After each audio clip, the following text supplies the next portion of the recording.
Well, good morning, y'all. We are live, and it is, I don't know, it's a day of the week. It's Wednesday.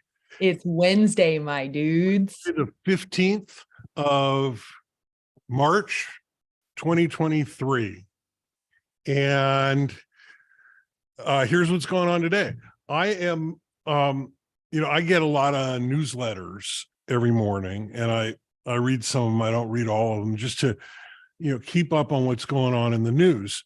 And I purposely avoid cable news or videos from cable news, which is where I think most of us get cable news these days, because it's always very, and when I say always, I mean 99% of the time, it's very, very biased. And when I read my newsletters, I mean, some of my newsletters are also biased, but it's easier for me to distinguish the bias in writing because it's usually just right there.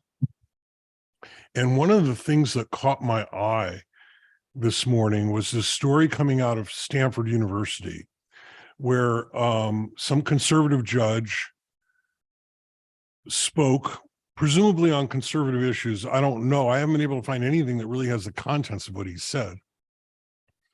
But the students protested. And I think they protested based on this judge's reputation, not necessarily based on the content of what he was saying.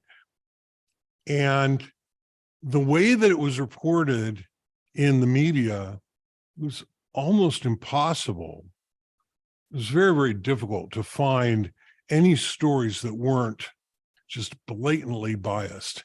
And so for our live stream this evening, I want to just read some of these headlines, and I want to talk about how we can avoid bias in the media, because it is possible. It requires some effort. It requires some determination, but I think it's incredibly valuable.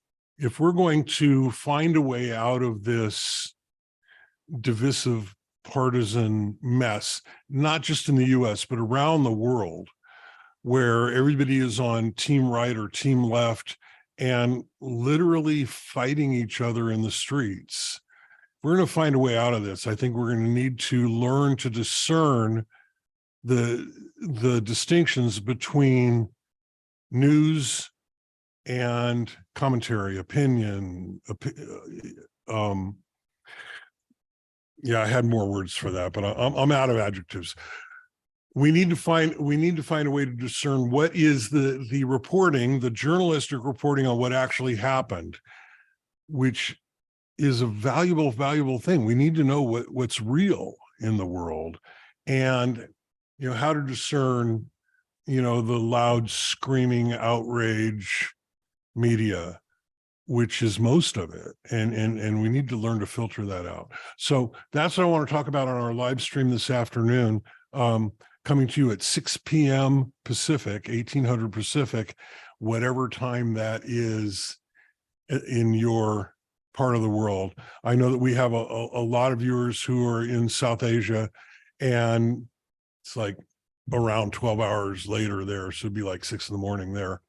And sorry about that, but there's no way I can schedule for all of the time zones in the world. That would be so a lot of people can watch it later or afterwards. But in any event, that's what I want to talk about this evening. During the day today, I'm still working. I'm working on outlining the upcoming Python course, and it may end up being 2 courses to start with, and then more courses down the road. I really, really want to do, because Python is such a pervasive language, I really want to do an absolute beginners, I know how to turn on my computer, but not much else kind of a course for people who want to learn how to write Python. And I've been toying with different ways of doing this, but I think I'm getting a handle on it. So that's what I'm working on today. Kurstin, RiKitty, you guys have anything you want to add this morning? Not that I can think of. It's all It's all behind the scenes, but not production related. So yeah, Kurstin does a lot of our administrative stuff. She does her bookkeeping. She really holds the ship together. But most of what she does is probably of more interest to me than it is of interest to our loyal viewers out there in viewerland. How about you, RiKitty? What you up to? You're getting ready for a big trip. You're going to go see some family. Yes, I sure am. And I laid out all my clothes last night, and I'm bringing a relative a lot of their clothes, like stuff that I have accumulated for them since Christmas. And my personal item, because I'm flying Spirit, is completely full. And once again, because you dropped me off to the airport last time, Bear, but once again, I will be wearing like 4 pairs of pants and 5,000 sweaters. I'm I'm really looking forward to sprinting through an airport terminal, like in so many layers that I think I'm going to pass out from heat stroke. But which I think you also did last time. Yeah, that is exactly what I did last time. Although this time it's even more sweaters. So is this in order to avoid luggage fees? Yes. In fact, I'm going to put my purse around my neck and like have it hang in front of my stomach. So if they bother me, I tell them I'm pregnant. I will not be paying $75 for a check bag or for a personal or like a carry-on. Like what? That's not happening over my dead body, I think if enough people were to pick up these practices, the airlines might rethink their strategy. Well, it's a good thing that I will stick to the way that I am until I die. So I'm just curious, being a kitten. Yes. I mean, clothes must be like this big. Yes, but the thing is, the sweaters, that's what gets me. And I'm bringing, yep. And I didn't pack any of my own clothes other than like 1 pair of pants. But so just for the benefit of the viewers, I know Ricky in her human form as well, and she's not much bigger than a kitten. I agree with that. But it's the sweaters, man. That's what gets you, is the sweaters. It's the bulk. I'm a plus sized person. I'm 6'4" and weigh 125 kilos, which in American is about 260 pounds, maybe 270, but I don't want to admit that. And RiKitty is exactly the opposite. She's under 5 foot tall. Yes. So yeah, it's not ever an issue when I'm packing my own clothes. I guess I could give my height in metric. It's about 193 centimeters. I can't do that, but or at okay, least we have some comments.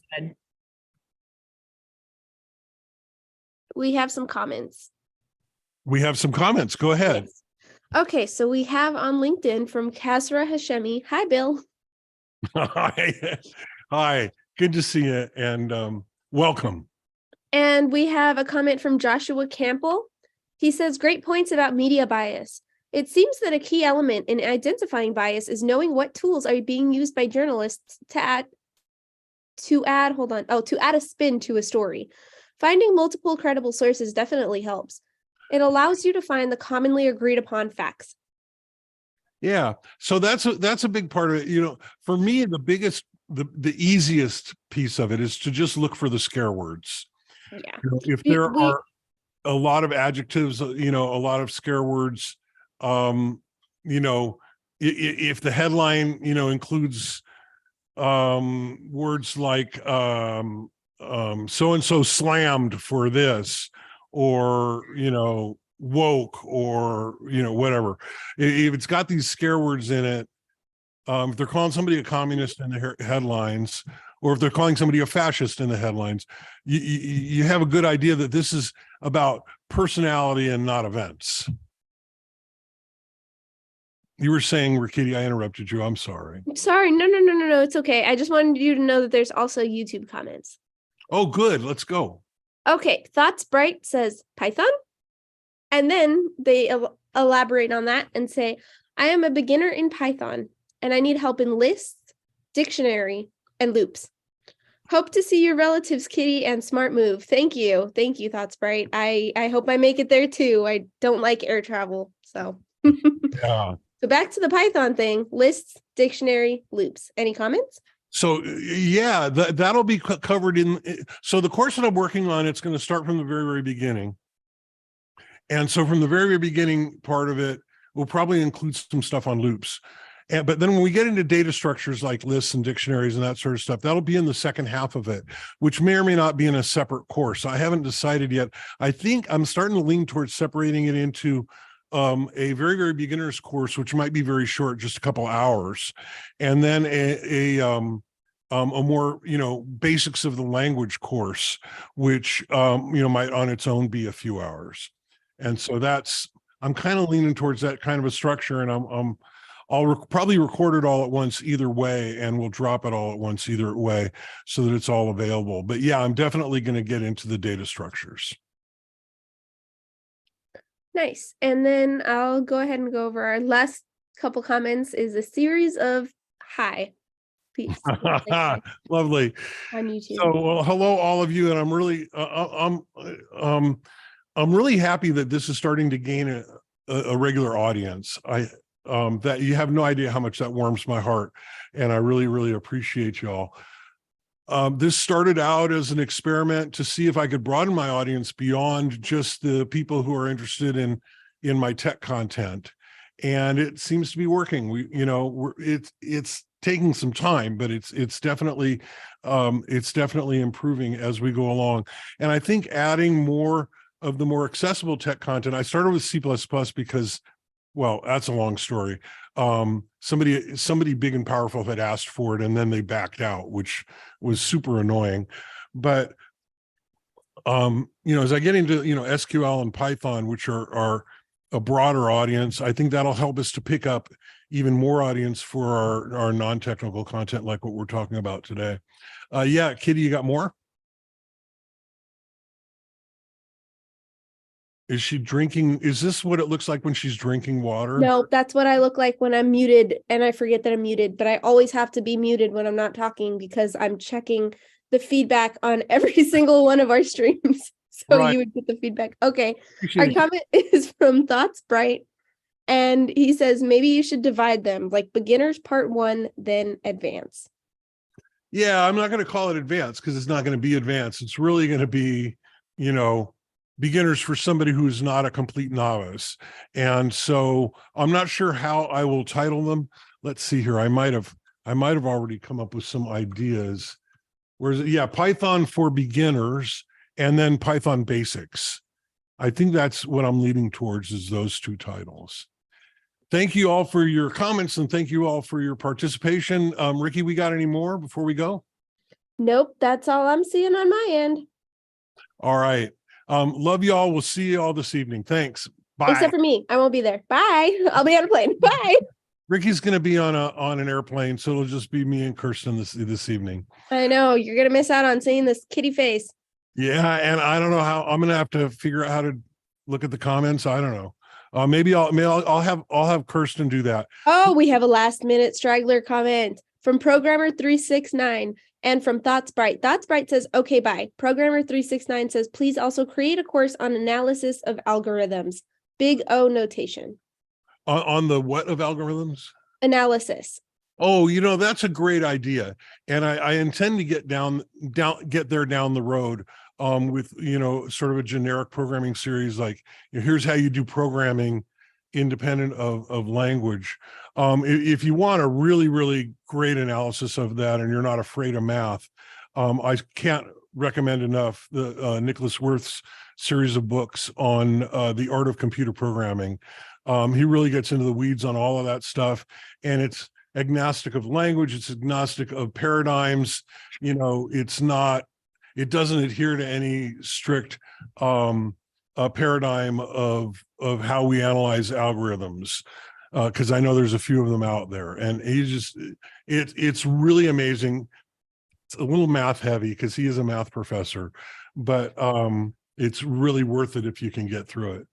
Anyway, yeah, so Ricky, make sure Kurstin knows how to do the comments this afternoon. Absolutely, I will. And she does know. She read them for us last time. Okay, great. Thank you. Love you all. See you later.